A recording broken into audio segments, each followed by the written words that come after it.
Hey. What's up, Facebook family and friends?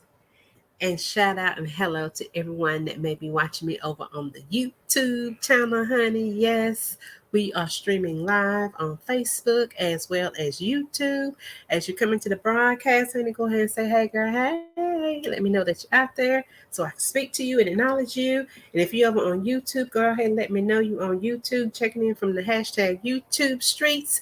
And if you have not already subscribed to my YouTube channel, honey, go ahead and do that too. Go on over to YouTube, search up Money Management Matters. That be me, that be I, that be she. Yes, that is my business. I am a financial coach and a life insurance professional here in the state of Georgia.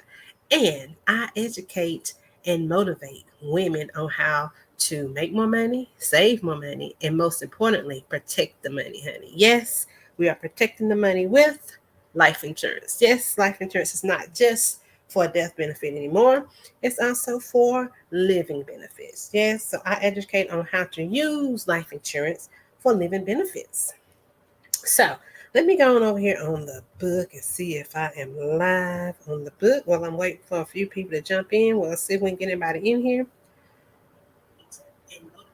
Yes, I am live on the book. So I'm going to go ahead and share this over to my personal private Facebook group, which is Manage Your Money, Ma'am. Manage Your Money, Ma'am is my private Facebook group where I share a little bit more financial literacy. I share investing advice. I share videos. I share resources and all that type of stuff right there. And I'm also going to just double check on the tube, make sure that I'm live on YouTube. Let me see. Happy Tuesday to you all. I pray that you have had a wonderful Tuesday thus far. Yes, I am live on YouTube. So I'm going to go ahead and share my YouTube video over to my business page, which is triple M Money Management Matters. So if you're not following me on Facebook, follow Triple M Money Management Matters and follow me here on my personal page as well. So we're actually on the last few days of 30 days of going Facebook Live. Was the original plan was to go live every single day, but my health got in the way. I got a little cold, and I'm still fighting it right now. So that's why my voice is a little shaky, and now my nose trying to run. So I ain't gonna be able here very long. But I wanted to try to finish up the month, at least the last few days of this month, with the information that I wanted to share. Now, if you follow me for a while, you know anytime I go live, I normally go live reading from the Bible app and from a devotional inside of the Bible app. So this is no different. So the devotional that we have been reading from is called The Legacy Journey, The Legacy Journey in the Bible app. So I always tell you all to please read it for yourself, right?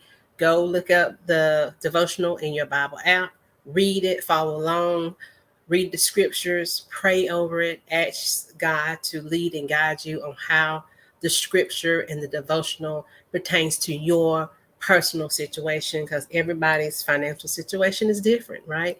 So pray on it for yourself and get your own understanding. But what I share is what God has shared with me to share. And it's usually from my own personal experience.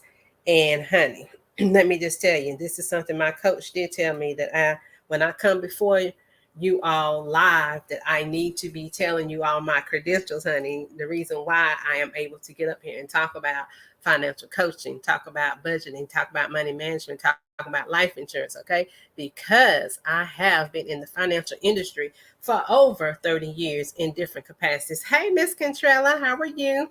Thank you for joining. Thank you for joining. Good evening. I've been in the financial industry for over 30 years. Spent 17 of those years in the banking industry.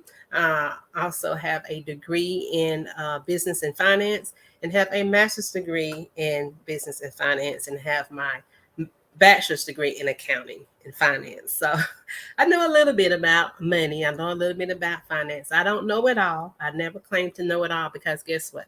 We all should be always learning, because especially in the financial industry, things change so rapidly that you have to always learn and keep up your studies. Matter of fact, as a life insurance professional, we have to take advanced courses every 2 years to renew our license. So we are always learning and always keeping up with the latest and the greatest. A pleasure to be here, my sister. Thank you so much. I'm glad to have you.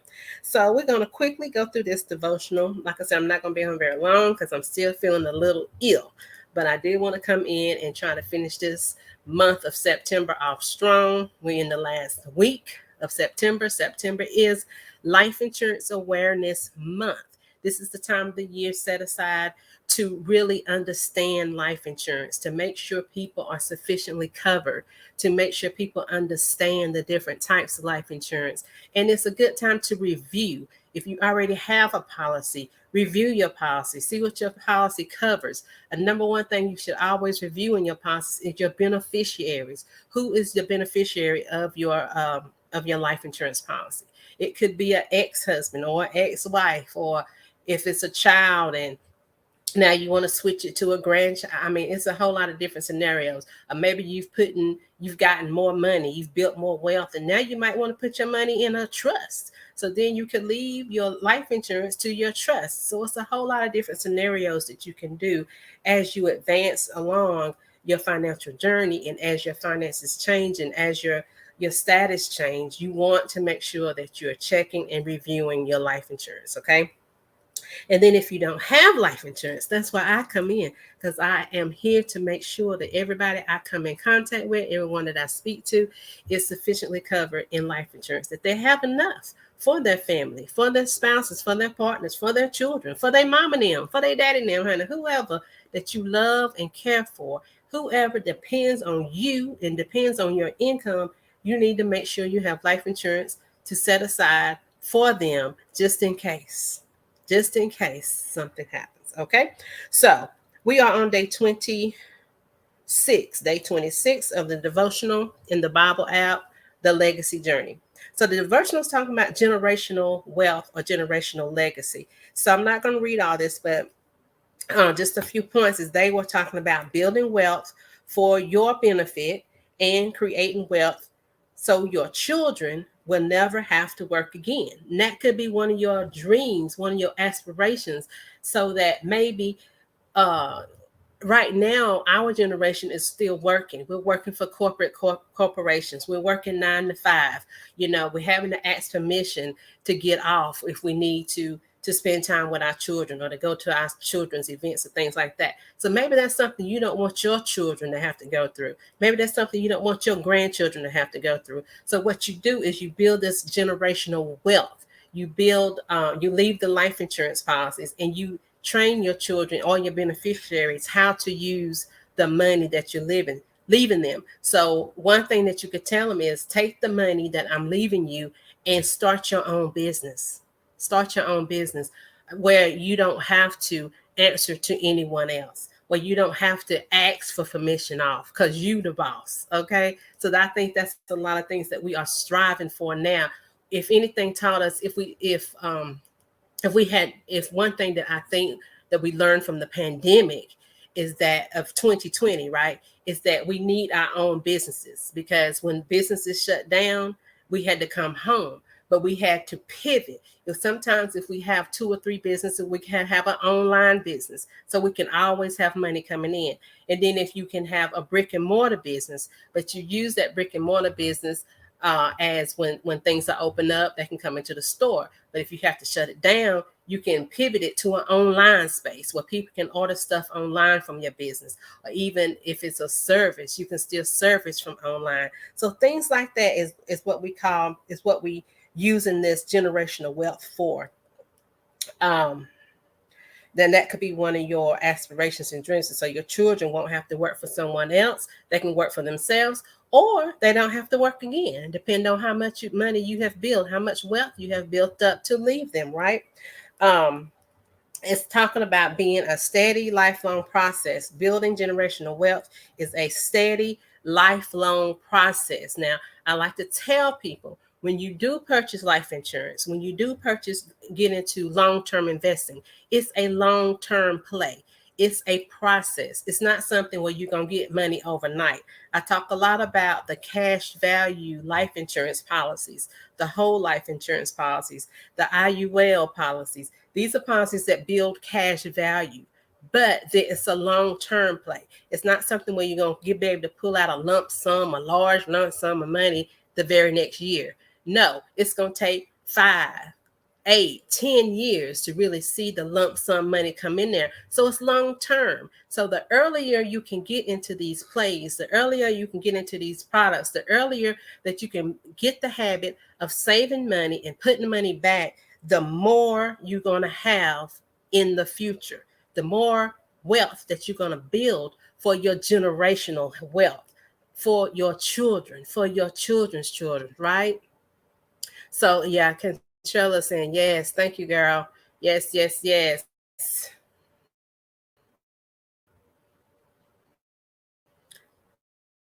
Only makes sense. That's right. So it's excuse me, y'all. Teaching our children to handle money God's way, because that is our calling. That's part of the reason why we're on this earth. God put us here to train up our children, to train up a generation, to train up the future generation, to train up the future church, right? How to use our money as a tool to build up God's kingdom as well as our own cultural kingdom. So we don't have to depend on a government entity for anything. When it comes to life insurance, if someone do pass away in your family, you ain't got to depend on other people to fund a GoFundMe page for you, right? Because it's our responsibility as a family, as an individual, to make sure these things are taken care of, right? Even more importantly, passing generational wealth for God's work is biblical, okay? And that's what we're going to talk about in the verses. The Bible provides several examples of families who built and managed wealth for God's glory. Now, when I think about families that build wealth, think about the Waltons, Walmart, okay? That's a family business. Think about the Kennedys. That's a family legacy business. These people are rich. Think about the Hiltons, family business. You know, they built it from the ground up and passed it down to their children and their children's children, and they just keep and they train their children, and the children's take over the business, and then the children run the business the way they was taught to run it, and they continue to build the generational wealth. So it's also in the Bible. It's biblical. For example, the Bible says that David was a man after God's own heart, and one of his greatest desires was to build a temple for God in Jerusalem. But the Lord decided Solomon, which was God's son, would build it instead, right? So maybe you don't get the blessings. Let's say maybe one of your dreams is to have a 5-story house, a mansion, or whatever your earthly desire is. It may not come in your generation, because God's saying, well, maybe no, and right now it's not the time. But I want you to do is build the foundation. I want you to start it. I want you to break the generational curses. I want you to think more positively. I want you to manage your money better. I want you to train your children how to do it. So therefore, the future generation might be the one that be able to get the mansions, right? They might be the one that be able to start the business that blows up and the whole world is knowing it. They might be the one that be the next Walmart. You just never know, but you have to start where you are. So if you don't get it done, don't be distressed, don't be depressed, and don't say, oh, it's not never happen. That's not true, because it could happen in the next generation, So that's why we have to train our children. So what did David do? First of all, in First Chronicles 29, and that's the verse I put in the script in the description. Read that whole chapter, honey. I'm not gonna read it tonight, but that's in here. Read the whole chapter of First Chronicles 29. It tells us that David passed his personal wealth and enormous fortune to Solomon, his son. for the temple, to build the temple, because that's what God told him to do, and he was being obedient, right? In fact, one economist has estimated that David's legacy back in the day, he had so much fortune that it would be worth about $21 billion in today's dollars. So that's how much wealth that David had accumulated, that he was able to pass down to his son to build God's temple. So that's a lot of generational wealth. Hey, girl. Hey, what's up, Nicole? Thank you for checking in from the YouTube streets. I appreciate you, girl.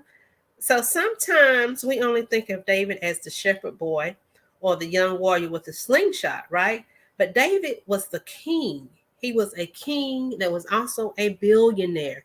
He had wealth because he was so obedient to God and did what God said, and he handled his financial affairs the way God intended for him to do. He was obedient to God, and this is how God blessed him with billions of money, of generational wealth that he passed down to Solomon.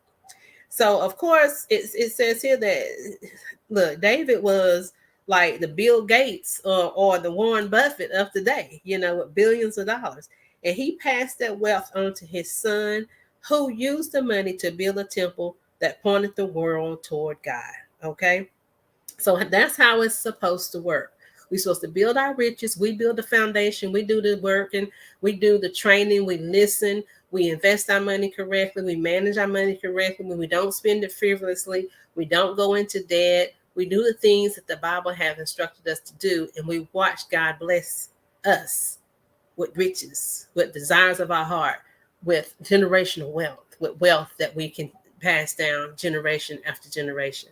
I am feeling a little better. Thank you, Nicole. Still got a little sniffles, but I'm getting there. Generational legacies call families to manage money for God's glory now and in the future. I talk about the future all the time. We got to secure our future today. Okay. Whatever the things that we are harvesting today, we got to put back some for future, for future. So we can't just spend all our money on today. That's one of my main educational things that I try to educate on in my financial coaching is you can't spend all your money today. You have to you have to portion it out.